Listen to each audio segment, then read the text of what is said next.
ভোটের পূর্বেও অশান্তি, পরবর্তীতেও অশান্তি। পঞ্চম দফার নির্বাচন মিটতেই শাসকের হিংসা ও হামলার শিকার হাওড়ার 34 নম্বর ওয়ার্ডের শুভজিৎ চট্টোপাধ্যায় নামে এক বিজেপি কর্মী।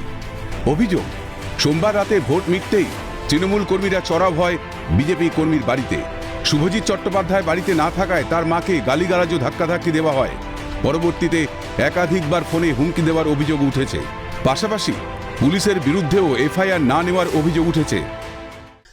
আমাকে না পেয়ে আমার মাকে বাড়িতে এসে হামলা করে, বাড়িতে দরজায় লাথি লাথা, আমার ঘর থেকে ফোন নিয়ে চলে গেছে, আমার মাকে এসে মানে ঠেলা ঠেলি ধস্তাধস্তি, আমাকে ফোনের পর ফোন থ্রেট করে গেছে, কল সব রেকর্ড আমার কাছে আছে।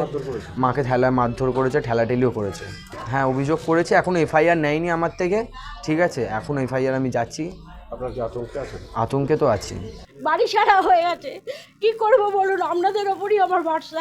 বলছে তোমার ছেলেকে বার করো, আজকে মারবো। 8 জন 9 জন মিলে এসেছে মদ পথকে। হ্যাঁ, আতঙ্কের মধ্যে আমার ছেলে ঘর ছাড়া আছে, আমার ছেলেকে বাড়ি ফেরানো দরকার। অভিযোগ অস্বীকার করেছে তৃণমূল নেতৃত্ব। কোনো ঘটনা যদি ঘটে থাকে তাতে একটা রং লাগানো হচ্ছে। এটা যেরকম পাড়ায় পাড়ায় 2-4 জন জিজ্ঞেস করে না যে আমার বল পড়ে গেছে, তুই নিয়ে গেছিস কি না, এই জাস্ট এই ধরনের ঘটনা। এটাকে কোনো গুরুত্ব দেওয়ার, এটাকে বড় করে আকার দেওয়ার কোনো প্রয়োজনীয়তা নেই।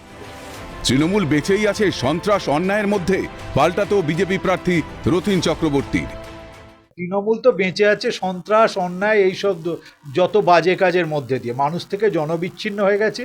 এখন কাকে ভয় দেখানো, কাকে চমকানো, তবে এটা আমরা পরিষ্কারভাবে জানিয়ে দিচ্ছি যে এই রাজত্ব এইভাবে, এই অন্যায় চলবে না। আমরা এখানেতে যদি আরও ফার্দার কোনো রকম অন্যায়, কোনো রকম আক্রমণ দেখি, তা যথাযথভাবে প্রতিহত হবে। ভোট মিটতেই অশান্তির দামামা বেজেছে। শাসকের হাতে আক্রান্ত বিজেপি কর্মী, আতঙ্কের তীব্রতায় ঘরছাড়া বিজেপি কর্মী। অশান্তি আক্রোশের এই ছবি সেই পুরনো দিনের কথাই মনে করাচ্ছে বলে মনে করছেন রাজনৈতিক বিশ্লেষকরা। যদিও গোটা বিষয়টি কড়া হাতে দমন করা হবে বলে জানিয়েছে বিজেপি নেতৃত্ব। এখন দেখার কতদিনে ঘরে ফেরে ঘরছাড়া বিজেপি কর্মী। হাওড়া থেকে দেবকুমার দেবের রিপোর্ট, ক্যালকাটা নিউজ।